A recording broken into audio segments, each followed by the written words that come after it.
الحدث المنتظر كل 4 سنين، الحدث اللي بيقلب موازين الكورة وموازين الجوائز الفردية في السنة بتاعته، وبالتحديد بقى في الجوائز الفردية هي الكرة الذهبية. أهلا بكم في كأس عالم 2026. فتعالى يا سيدي بقى نحكي شوية كده عن المجموعات ونشوف مين أتقل المنتخبات المرشحة للبطولة والمجاميع وكل الكلام ده. فكوباية شاي كده أو فنجان قهوة حلو، واعمل لايك وفولو عشان يوصلك كل جديد، ونتقابل بعد الانترو.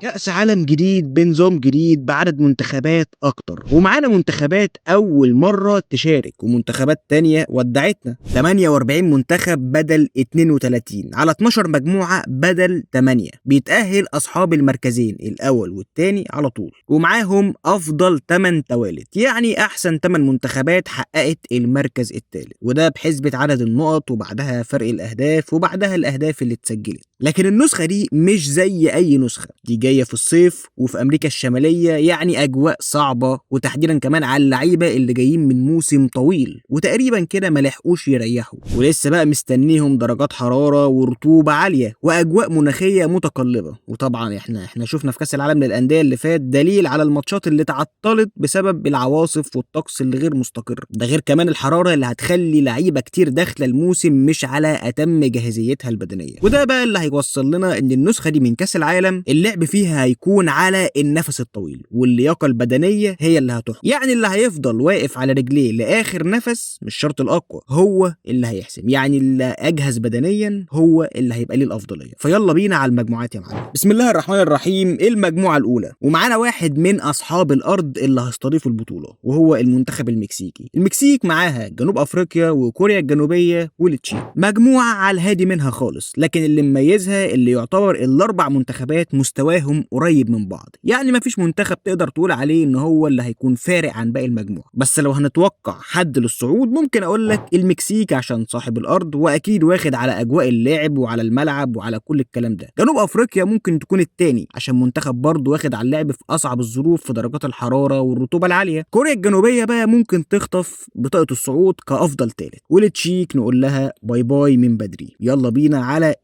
المجموعه الثانيه اللي فيها برضه واحد من اصحاب الارض برضه، وهو منتخب كندا، ومعاه البوسنه والهرسك وقطر وسويسرا. مجموعه برضه تبان ان هي على الهادي، برضه المستويات مش بعيده عن بعض، لكن كندا عندها افضليه الارض وانها برضه واخده على الاجواء برضه. اما المنتخب الثاني اللي هيكون مع كندا فاتوقع كده ان هي سويسرا، عندها افضليه الصعود من المجموعه، وقطر والبوسنه يعني هيرجعوا على بلدهم. يعني نتمنى طبعا المنتخبات العربيه تكمل لابعد حته في البطوله. فمن غير كلام كتير يلا بينا على المجموعه الثالثه. المجموعه الثالثه فيها البرازيل والمغرب واسكتلندا وهايتي. مبدئيا كده هايتي دي اول منتخب بره كاس العالم، والثلاث نقط بتوعه مضمونين جدا، لكن دوره في المجموعه ان هو هيعمل شاي وقهوه للبرازيل والمغرب كده اللي هم هيصعدوا اول وتاني. اسكتلندا ممكن تحجز مكان من افضل توالت ممكن، انما اللعب كله بين البرازيل والمغرب. البرازيل اللي اعلن انشيلوتي عن وجود نيمار في القائمه الاوليه لكاس العالم، الخبر اللي كان محل شك الفترات الاخيره، لان كارلو انشيلوتي اصلا ما كانش بيستدعي نيمار في فترات التوقف الدولي، وده اللي خلى فيه توقع اننا ممكن نشوف كاس عالم من غير نيمار، والاحتمال ده لسه موجود لان نيمار لسه في القائمه المبدئيه مش القائمه النهائيه، يعني وجود نيمار في كاس العالم محل شك. لكن القوام الرئيسي زي ما هو: فينيسيوس، رافينيا، ماتيوس كونيا، جيمارايش، كازيميرو، ماركينيوس. اما بقى رودريجو فهو بره كاس العالم للاصابه. فمنتخب البرازيل اللي يعتبر شبه فاضي في الدفاع،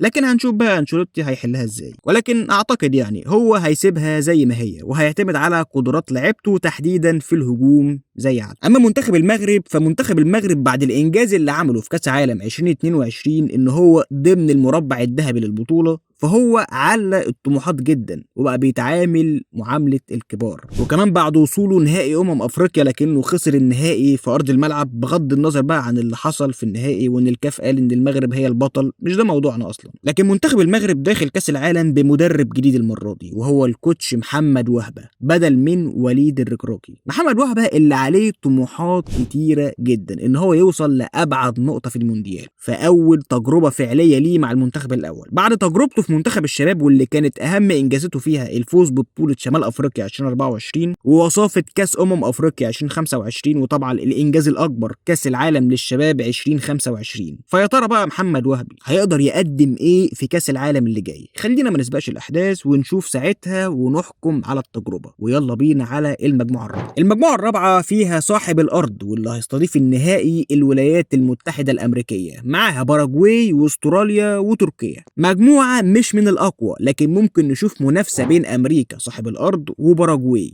لأن منتخب باراجواي بدنيا كويس جدا، غير كمان إن هو واخد على اللعب في الأجواء الصعبة زي الحرارة والرطوبة العالية. ولو لاحظت الجملة دي بكررها في كذا مجموعة، لأن زي ما قلت لك أنت في كأس عالم بأجواء مختلفة تماما، على مستوى أرض الملعب، على مستوى الطقس، على مستوى الحرارة، على مستوى الرطوبة. فكل دي عوامل هتخلي أو هتحدد بمعنى أصح مين اللي هيوصل لأبعد نقطة ومين اللي هيقدر يفضل واقف على رجليه. دي أمريكا. عندك تركيا اللي ممكن تتصدر المجموعة عادي جدا، لأن تركيا برضو عندها لعيبة كويسة جدا. فالتوقع هنا إن تركيا هتصعد كأول المجموعة، وأمريكا وباراجواي هيصعدوا لكن بخلاف الترتيب، يعني بين المركز الثاني والثالث. وأعتقد استراليا ملهاش حظ قوي في المجموعة دي. فيلا بينا يا معلم على المجموعة الخامسة. المجموعة الخامسة يا سيدي فيها كل من ألمانيا والتيفوار مع الإكوادور ومنتخب اسمه كوراساو أو كوراسو، يعني زي ما أنت عايز تنطقها. مجموعة ما فيهاش غير منتخب ألمانيا اللي إذا قرر منتخب من باقي المجموعة إن هو يعمل مفاجأة. ألمانيا اللي في رحلة مع الفشل في كأس العالم من ساعة ما كسبته في 2014 وهي مش شايفة من بعدها. من 2018 و2022 ألمانيا بتخرج من المجموعات، لكن ألمانيا المرة دي مختلفة مع ناجلزمان، وشفنا أدائهم كمان في يورو 2024 واللي خرجوا منها في نص النهائي قدام أسبانيا، برغم إن هم كمان من المرشحين للفوز باليورو ساعتها. لكن منتخب ألمانيا هيكسر العقدة دي ويقدر يصعد من المجموعات. أما المركز الثاني بقى هيكون بين كوت ديفوار والإكوادور، لأنهم واخدين برضو على اللعب في الأجواء الصعبة ودرجات الحرارة العالية، لكن أنا بتوقعنا أرجح كوت ديفوار للمركز الثاني. ويلا بينا يا سيدي على المجموعة الستة. المجموعة الستة يا سيدي فيها هولندا واليابان والسويد وتونس. مجموعة ما فيهاش كلام كتير، أتوقع زي ما هي كده في الترتيب. هولندا هتصعد مركز أول من المجموعة اللي يعتبر مكتمل الصفوف، وعندك الكمبيوتر الياباني هيصعد كمركز تاني. اليابان اللي ممكن يدخل كأس العالم من غير متومة بسبب الإصابة، إنما السويد ممكن تلحق أفضل ثالث، وده بسبب إن عندهم خط هجوم قوي جدا، إيزاك وجيوكريس والناس دي.